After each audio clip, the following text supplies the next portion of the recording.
In our previous video, we have seen how to communicate to service bus from our .NET console application to send and receive a messages. In this video, we'll try to understand the concept called Azure Service Bus Settlements. For that, we'll try to recap the process of messaging queue. In general, the capability of messaging queue is to accept the messages into the queue and hold them available for later retrieval from consumer applications.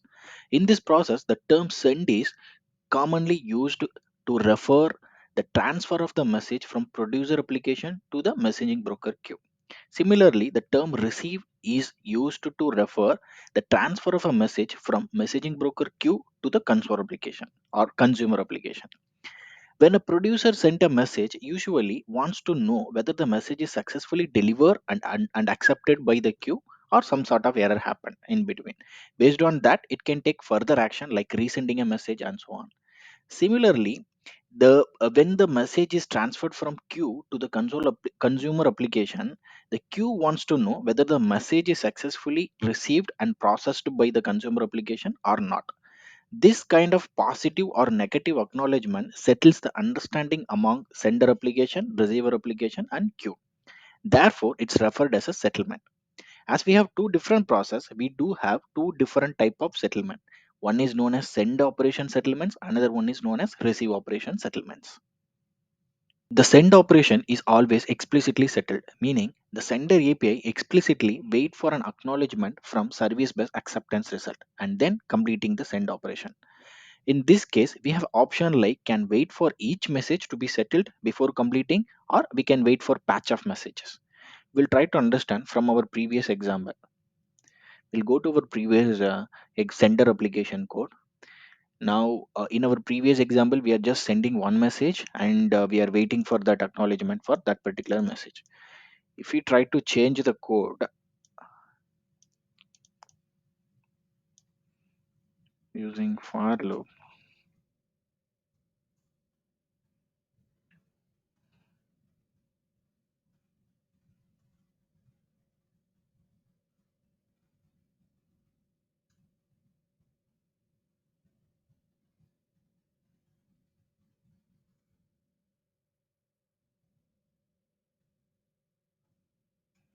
yeah, we are sending um, a number of messages and we are waiting for each message.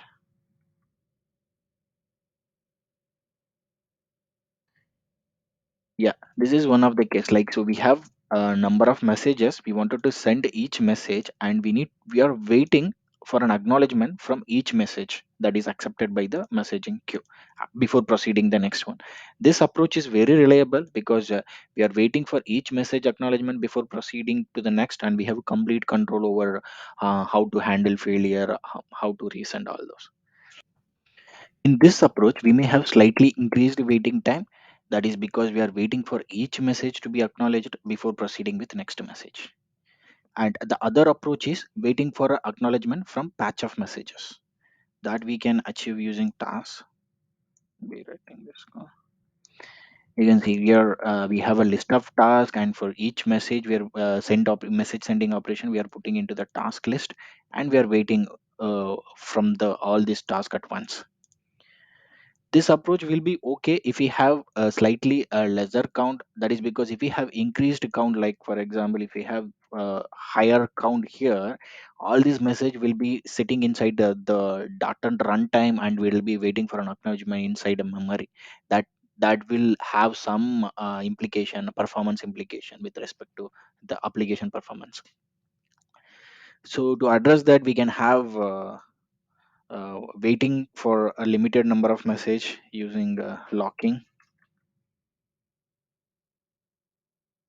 log. We can use some of, maybe we can wait for 10 message. I'll be putting yes.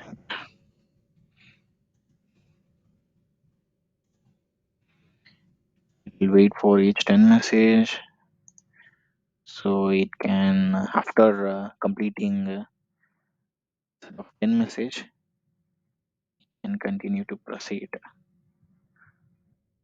to release the log. Okay, sorry. I need to use this to release the lock.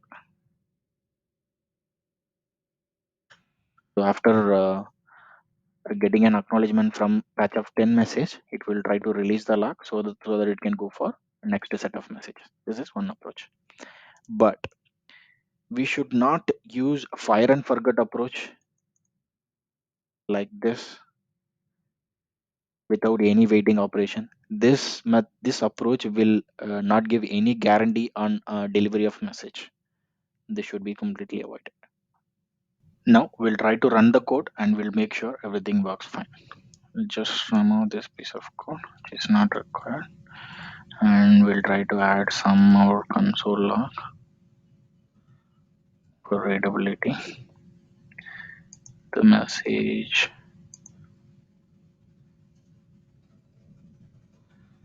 delivered,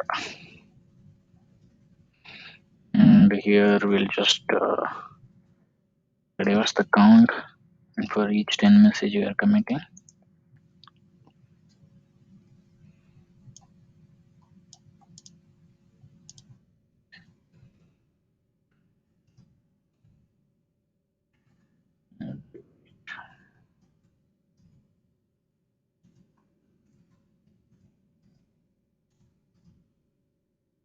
We have a breakpoint. Let's just run.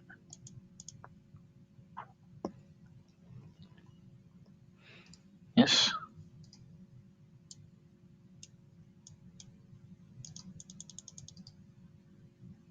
Now our first message is sent, and we'll just remove the breakpoint. All these 10 individual messages are passed, and this batch message is also processed. Now we'll go to the service bus. You can see the 110 messages are there. We pick from start, you can see the individual wait message, 10 individual wait messages are there, and patch messages, hundreds of patch messages. That's it for this video. We'll try to understand receive operation settlements with demo in our next video. Thank you for watching.